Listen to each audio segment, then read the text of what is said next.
എന്ത് പറ്റി? എന്റെ ഒരു സാധനം അതിനകത്ത് വെച്ച് മറന്നുപോയി. അയ്യോ ബസ് നിർത്ത്, വണ്ടി നിർത്ത്, വണ്ടി നിർത്ത്. അയ്യോ എന്റെ ഒരു സാധനം അതിനകത്ത് വെച്ച് മറന്നുപോയി. വണ്ടി നിർത്താൻ. ബസ് നിർത്ത്, bus. Hello bus, bus stop, stop. എന്താ എന്താ പ്രശ്നം? അകത്തൊരു സാധനം വെച്ച് മറന്നുപോയി.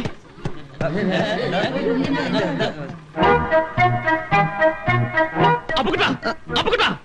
എത്തിയോ? എത്തി, ജീപ്പിലെത്തി. ഇങ്ങോട്ട് വന്നേ. എവിടെങ്കിലും ഇരുന്ന് അവിടെ വായും പൊളിച്ചിരുന്ന് ഉറങ്ങിക്കൊള്ളാം. ഇറങ്ങിയേ. ഇതാണോ മറന്ന സാധനം? ആരാ സാധനം എന്ന് അറിയോ? ജീപ്പിലോട്ട് കയറിയാട്ടെ, കയറിയാട്ടെ. വണ്ടി റിവേഴ്സ് ഇട്ട് പറയ്ക്കും. എത്രയായി? ഒരു 50 ഉറുപ്പിക. അത്ര ആയുള്ളൂ? എന്റെ കയ്യിൽ 500 നോട്ടേ ഉള്ളൂ. വെയില് നല്ല ചൂടുണ്ട്. ബാബാ, ഞങ്ങൾ അടുത്തേക്ക് വരാഞ്ഞതാ നീ ചമ്മണ്ടാന്ന് കരുതി. അത് മാത്രമല്ല, എന്റെ കൂടെ കാറിൽ വലിയ വലിയ ആളുകളുണ്ടായിരുന്നു. ഒരു പ്യൂണിന്റെ ഫ്രണ്ടാണ് ഞാനെന്ന് അവർക്ക് തോന്നാൻ പാടില്ലല്ലോ. നിങ്ങൾ കണ്ട എന്നെ ആയിരിക്കില്ല. ചെല്ല് ചെല്ല്, ഞങ്ങളേ മണ്ണാർക്കാട്ടേക്ക് പോവുകയാ. ഏതായി വിവരദോഷി? ചതിച്ചു എന്നാ തോന്നുന്നത്. ഇവനാണ് എന്റെ മെയിൻ പാര. അവന്റെ ഒരു മണ്ണാർക്കാടും റബ്ബറും. നിന്റെ നാട്ടിൽ നീ മാത്രമല്ല, വേറെ ഒരുപാട് തല്ലിപ്പള്ളിമാരുണ്ടല്ലേ? ഇവനിപ്പോ മണ്ണാർക്കാട്ടേക്ക് പോയില്ലേ? അപ്പൊ നീ വന്നു, വീണ്ടും എല്ലാം ബാലൻസ് ആയി. പറഞ്ഞത് ഓർമ്മയുണ്ടല്ലോ, അബദ്ധത്തിൽ പോലും നീ എന്നെ പ്യൂണെന്ന് വിളിച്ചു പോകരുത്. സ്വന്തം വീട്ടുകാരെ പോലും പറ്റിക്കുന്ന ഒരുത്തനെ ഞാൻ ആദ്യമായിട്ട് കാണാം. പറ്റിക്കല്ല, ഇത് വേറെ പ്രശ്നമുണ്ട്. എന്ത് പ്രശ്നം?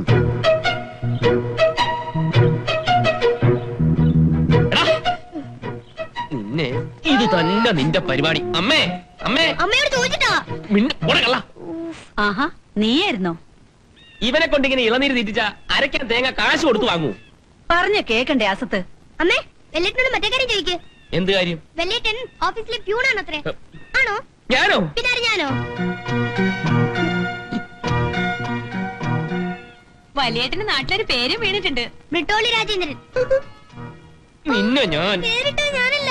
അഥവാ അങ്ങനെ ആരെങ്കിലും വിളിച്ചാൽ തന്നെ നിനക്ക് 4 ചീത്ത വിളിച്ചൂടെ? പരിചയപ്പെടുത്താൻ മറന്നല്ലോ, ഇത് അപ്പക്കുട്ടൻ നായർ. നായരല്ല, മേനോൻ. രണ്ടും ഒന്ന് തന്നെ. ഞാൻ പറഞ്ഞിട്ടില്ലേ? ഓവ്, കൂടെ താമസിക്കുന്ന. ഞാൻ കൂടെ താമസിക്കല്ല, ബ്രിട്ടോളി എന്റെ കൂടെ താമസിക്കുക. നല്ല മര്യാദ. ആദ്യമായിട്ട് വീട്ടിൽ വരുന്ന ഒരാളെ മുറ്റത്ത് നിർത്തിയാ സംസാരിക്കുക. ഓ സോറി. വരൂ അപ്പക്കുട്ട. എനിക്ക് കമ്പനിയിൽ മാനേജർ ജോലി വാങ്ങിച്ചെന്നും ഇദ്ദേഹം തന്നെയാണ്. നീ പറഞ്ഞിട്ടുണ്ടല്ലോ. അപ്പുകുട്ടൻ നായരുടെ വീട് എവിടെയാ? നായരല്ല, മേനോൻ. അതെ, മേനോന്റെ വീട് എവിടെയാ? വീട് പണി തുടങ്ങിയിട്ടില്ല. അമ്മ സംസാരിച്ച് നിൽക്കാതെ അടുക്കളയിലൊട്ടിയല്ലേ, വിശന്നൊരു വഴിയായി. ആ അമ്മേ, ഒരു കാര്യം, ഞാൻ കോഴിയിറച്ചി കഴിക്കാറില്ല. അതിന് കോഴിയിറച്ചി ഇവിടെ ഉണ്ടെന്ന് ആര് പറഞ്ഞു? ഇല്ലേ?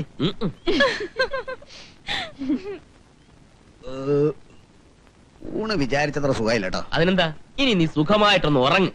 എനിക്ക് ഉച്ചയുറക്കം പതിവില്ലല്ലോ. നടന്ന് ക്ഷീണിച്ചതല്ലേ? ഞാൻ ക്ഷീണിച്ചില്ല, നീ ക്ഷീണിച്ച? ഞാൻ ക്ഷീണിച്ചു. എന്നാ നീ ഉറങ്ങിക്കോ, എനിക്ക് പുറത്തിറങ്ങി കുറച്ച് ശുദ്ധമായി ശ്വസിക്കണേ. പുറത്തുള്ള വായു തന്നെയാണ് ജനലിൽ കൂടി അകത്തേക്ക് വരുന്നത്. നീ എന്റെ അതിഥിയാണ്, നീ ഉറങ്ങിയേ പറ്റൂ. എനിക്ക് പുറത്തിറങ്ങണം. അപ്പുകുട്ട പ്ലീസ്, നീ ഒന്ന് ഉറങ്ങ്. രാജേന്ദ്ര പ്ലീസ്, എന്നെ പുറത്തു പോകാൻ അനുവദിക്കൂ. ഇവിടുത്തെ നിയമം എന്റെ നിയമമാണ്. ഉറങ്ങാൻ പറഞ്ഞ ഉറങ്ങണം. കടടാ അവിടെ, അനങ്ങിപ്പോരും. അത്രയ്ക്കായോ? ആരെന്തൊക്കെ പറഞ്ഞാലും മോൾ എന്നെ അവിശ്വസിക്കാതിരുന്ന രാജേന്ദ്ര, അവിടെ. ഇതിനാണ് നീ എന്നെ കിടത്തി ഉറക്കിയതല്ലേ?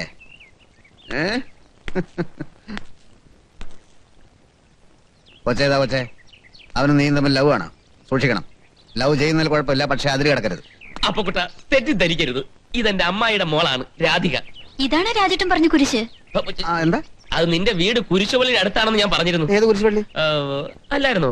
എന്നാ വിട്ടുകളാ, എനിക്ക് തെറ്റിയതാ. ഞാൻ പോവാ. ചെല്ലി ചെല്ലി ചെല്ലി. പിന്നെ കുട്ടിയെ ഞാൻ കുറച്ചൊന്ന് ഉപദേശിക്കാം. അതായത് മറ്റൊന്നുമല്ല, ഈ രഹസ്യ സമാഗമങ്ങൾ എപ്പോഴും അപകടകരങ്ങളാണ്. എപ്പോഴാണ് ഈ വികാരത്തിന്റെ കടിഞ്ഞാൻ പൊട്ടുക എന്നറിയില്ലല്ലോ. നിർത്തു സഹോദര, കടിഞ്ഞാണൊക്കെ നേരത്തെ പൊട്ടിയതാ. അതല്ല, ഞങ്ങൾ സ്നേഹിക്കാൻ തുടങ്ങിയിട്ട് ഒരു 9 കൊല്ലമെങ്കിലും ആയി. എന്നിട്ട് എന്തുകൊണ്ട് കല്യാണം കഴിക്കുന്നില്ല? അതിന് പല തടസ്സങ്ങളും ഉണ്ട്. എന്താ? രാധിയെ പൊയ്ക്കോ, അമ്മാവനെ കണ്ട് ഞാൻ സംസാരിച്ചോളേ.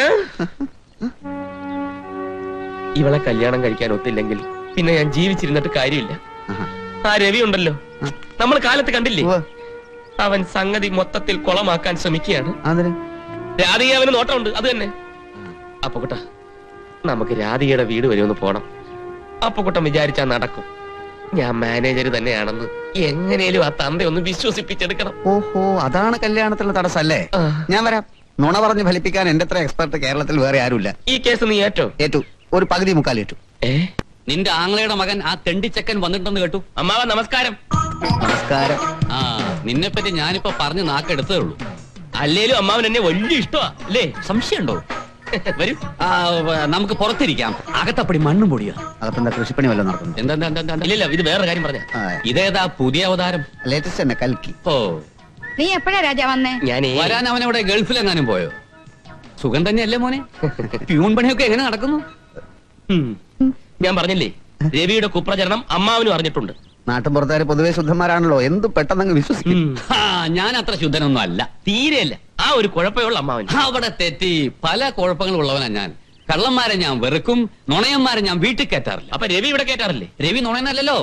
മാത്രമല്ല അവർ രാധയെ കെട്ടാൻ പോകണം. അത് നിങ്ങൾ മാത്രം തീരുമാനിച്ചാ പോരല്ലോ. നീ അകത്ത് കയറിപ്പോ. ഇതാണ് പാർട്ടി, അറിയാമല്ലോ. വയസ്സെത്രയുണ്ട്? ആർക്കാ മോളേത്? എല്ലാവർക്കും എടുത്തിട്ടുണ്ട്. എന്നാ അതുപോലെ അകത്തോട്ട് കൊണ്ടുപോയി. ഇവന്മാര് തന്നെ പെണ്ണ് കാണാൻ വന്നൊന്നുമല്ല, ഉടുത്തൊരുങ്ങി ഇറങ്ങിയിരിക്കുക. കൊണ്ടുപോയി. പോരടി, ഈ മോശക്കോടം നന്നാവത്തില്ല. മോശക്കോടെ നിന്റെ നായര. അത് തന്നെയാ പറഞ്ഞത്. വിദേശത്ത് നിന്ന് ടൂറിസ്റ്റുകൾ വരുമ്പോ ഇവിടെ കൊണ്ടുവരണം. കേരളത്തിലെ ആതിഥ്യ മര്യാദ, സംസ്കാരം ഒക്കെ ഇവിടുന്ന് പഠിക്കാൻ പറ്റും. ഇറങ്ങോടെ പുറത്ത്. അത് തീരുമാനിച്ചു കഴിഞ്ഞു. പക്ഷെ അതിനു മുമ്പ് നമുക്കൊന്ന് പരിചയപ്പെടാം. ഞാൻ ബ്രിട്ടോളി കമ്പനി അക്കൗണ്ടന്റ് അപ്പുക്കുട്ടൻ മേനോൻ. ഇത് ഞങ്ങളുടെ മാനേജർ രാജേന്ദ്രൻ സാർ. മാനേജറുടെ ബേസിക് പേ 4500 റുപ്പീസ്, 4500 രൂപ. പിന്നെ increment, provident fund, gratuity, TA, DA, house allowance, car allowance എല്ലാം കൂടെ ചേർത്ത് ഒരു 12,000 രൂപ വരും. രാധികയെ പോറ്റാൻ ഇത്രയൊക്കെ പോരെ അമ്മാവ? നീ പോറ്റണ്ട. അങ്ങനെ ഒരു ഗതികേട് വരികയാണെങ്കിൽ ഞാൻ അവളെ ഏതെങ്കിലും അനാഥ മന്ദിരത്തിൽ ചേർത്തോളാം.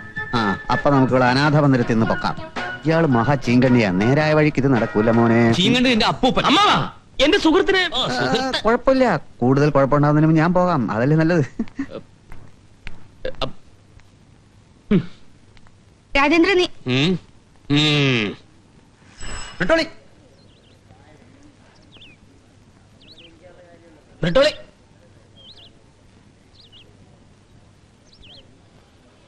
ശരിയാണ്, ബ്രിട്ടോളി കമ്പനിയുടെ മാനേജരാണ് ഞാൻ. അതുകൊണ്ട് ബ്രിട്ടോളി എന്ന് വിളിച്ചാൽ എനിക്ക് ഫീൽ ചെയ്യേണ്ട കാര്യമില്ല, മറിച്ച് അഭിമാനമാണ്. ബ്രിട്ടോളി. ബ്രിട്ടോളിന്റെ തന്തയാടാ. ചുടയുള്ളൊരുത്തനെ ഒന്നുകൂടെ വിളിയാ.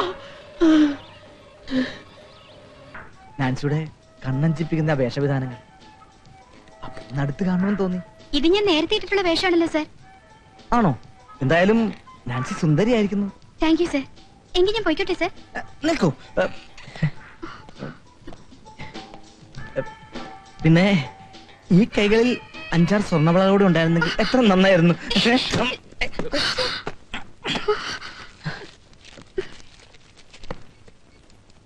സാറിന് എന്താ വേണ്ടത്? അല്ല, ഞാൻ ചായ മേടിക്കാൻ വേണ്ടി പുറത്തു പോവുകയാണ്. അത് മാത്രം മതിയോ? നോക്കിയത് അകത്ത് കയറാൻ പാടില്ലാത്തതുകൊണ്ട് ഞാൻ പറഞ്ഞിട്ടില്ലടോ. അത് 2 കൈയിലും ഫ്ലാസ്ക് ഇരിക്കുന്നത് കൊണ്ട് നോക്ക് ചെയ്യാൻ. അതുമല്ല, ഇത് ഓപ്പറേഷൻ തിയേറ്റർ ഒന്നും അല്ലല്ലോ സാർ. Thank you sir. നിന്റേതെന്ന് അവകാശപ്പെടാൻ ഞാൻ വാടക കൊടുക്കുന്ന ഈ വീട്ടിൽ എന്തൊക്കെയാ ഉള്ളത്? മനസ്സിലായില്ല. സോപ്പില്ല, പൗഡർ ഇല്ല, ടൂത്ത് പേസ്റ്റ് ഇല്ല, 4-5 കീറ ഷർട്ടും പാൻസും, ആകെയുള്ള ഒരു അണ്ടർവെയറും, പിന്നെ ഒരു പറഞ്ഞ ബാഗും. ഈ സാധനങ്ങളൊക്കെ ആ ബാഗിൽ ഇട്ടോണ്ട് നീ പെട്ടെന്ന് സ്ഥലം വിട്ടോ. നിന്നെ ഇനി സഹായിക്കാൻ എന്നെ കിട്ടില്ല. അപ്പുക്കുട്ട, എല്ലാം അറിയാവുന്ന നീ എന്നെ തടയരുത്. തിങ്കളാഴ്ച ഒരേ ഒരു മണിക്കൂറല്ലേ ഉള്ളൂ. ട്രാൻസ്ഫർ ആയി പോയ മാനേജറുടെ ക്യാബിൻ ഒഴിഞ്ഞും കിടക്കുന്നു. കിടക്കട്ടെ. അമ്മാവനും അമ്മായും വന്നു പോകുന്നവരെ മാത്രം. മാനേജരായിട്ട് എനിക്ക് ചുമ്മാ ക്യാബിനിലൊന്ന് ഇരിക്കാൻ കഴിഞ്ഞാൽ ഈ കല്യാണം നടക്കും. പറ്റില്ല. ഇനി നിന്റെ ഒരു കേസും ഞാൻ ഏറ്റെടുക്കില്ല. ഉത്സവത്തിനെന്നും പറഞ്ഞ് നീ എന്നെ നിന്റെ നാട്ടിൽ കൊണ്ടുപോയി. എന്നിട്ട് എന്ത് സംഭവിച്ചു? 120 രൂപയുടെ ഒരു പുതിയ ചെരുപ്പ് പോയി. നല്ലതുപോലെ അടിയും കിട്ടി. MD-യോട് ഇനി നിന്റെ കാര്യം പറഞ്ഞാൽ എന്റെ ജോലി പോകും. ഒന്നാമത് അയാൾക്ക് നിന്നെ ഇഷ്ടമല്ല. പക്ഷെ നിന്നെ ഇഷ്ടമാണല്ലോ. നീ ഒരു വട്ടം കൂടി ബ്ലാക്ക് മെയിൽ ചെയ്താൽ അയാൾ കേൾക്കും, എനിക്ക് ഉറപ്പാ. ഈ നുണ എല്ലാം പറഞ്ഞു കൂട്ടിയതും അമ്പലത്തിൽ വെച്ച് അടി കൊണ്ടതും എല്ലാം ഈ ഒരു കാര്യം നടക്കാൻ വേണ്ടി മാത്രമല്ലേ അപ്പുക്കുട്ട? ഈ സന്നിഗ്ധ ഘട്ടത്തിൽ മറ്റാർക്ക് എന്നെ സഹായിക്കാൻ പറ്റും? എനിക്കിത് കൊണ്ടുള്ള ലാഭം? ഒരാത്മ സുഹൃത്തിനെ സഹായിച്ചു എന്നുള്ള സംതൃപ്തിയോടെ നിനക്ക് മരിച്ചൂടെ?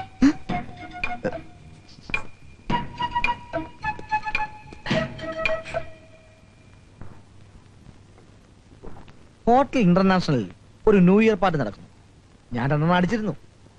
ഒരു മൂലയിൽ തനിച്ചു നിൽക്കുകയായിരുന്ന സുന്ദരിയായ സ്ത്രീയുമായി ഞാൻ ഒന്ന് സല്ലപിക്കാൻ ശ്രമിച്ചു.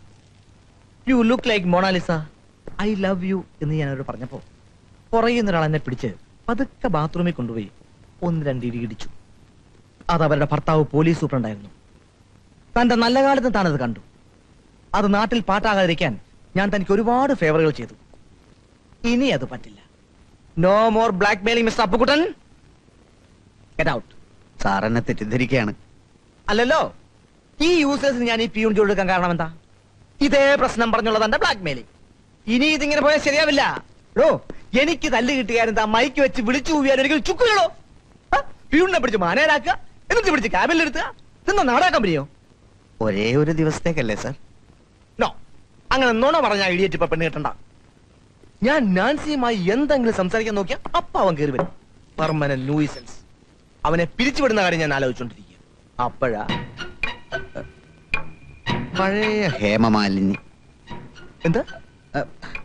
അഭിനയം തുടങ്ങിയ കാലത്തുള്ള ഹേമമാലിനിയെ സാറിന് ഓർമ്മയില്ലേ? ഉണ്ടെങ്കിൽ ആ ശരീര വടിവ് ഒന്ന് ആലോചിച്ച് നോക്കൂ. എന്തിനാ? ചുമ്മാ ഒന്ന് ആലോചിച്ച് നോക്കണം സാർ. ആ, ആലോചിച്ചു നോക്കി. എന്ത് തോന്നുന്നു? എന്ത് തോന്നാൻ? ഒന്നും തോന്നുന്നില്ലേ? അങ്ങ് ബോംബെ കിടക്കുന്ന ഹേമമാലിനിയെ ഞാൻ ഇവിടെ നിന്ന് ആലോചിച്ചിട്ട് എന്താണ് കാര്യം? ശരിയാണ്. പക്ഷെ അതേപോലൊരു ഹേമമാലിനി ഈ അടുത്തൊക്കെ തന്നെ ഉണ്ടെങ്കിൽ? ആരാത്? രാജേന്ദ്രൻ കെട്ടാൻ പോകുന്ന പെണ്ണ്. അത് എങ്ങനെ? ഒരു നിമിഷം ആ കുട്ടിയുടെ കണ്ണിൽ നോക്കിയാൽ സാറ് ദഹിച്ചു പോകും. സൗന്ദര്യത്തിന്റെ തീക്കനൽ. അതാണ് ആ കുട്ടി. ചുമ്മാ നുണ പറയാടോ. ഞാനെന്തിനു നുണ പറയണം സാർ? അങ്ങനെ ഒരു പെണ്ണ് ഇങ്ങനെ ഒരു കോന്തനെ എന്തിനു കെട്ടണം? അവൾക്ക് ആരെങ്കിലും ഒന്ന് കെട്ടണ്ടേ സാർ? എങ്കിലും അവളെ ഞാനും കെട്ടിയാലോ? ഒരു ചായ കുടിക്കാൻ ആരെങ്കിലും ചായത്തോട്ടം വാങ്ങുമോ സാർ? എന്ന് വെച്ചാൽ അവളെ രാജേന്ദ്രൻ കെട്ടുന്നതും സാറ് കെട്ടുന്നതും ഒക്കെ ഒരുപോലെ തന്നെ.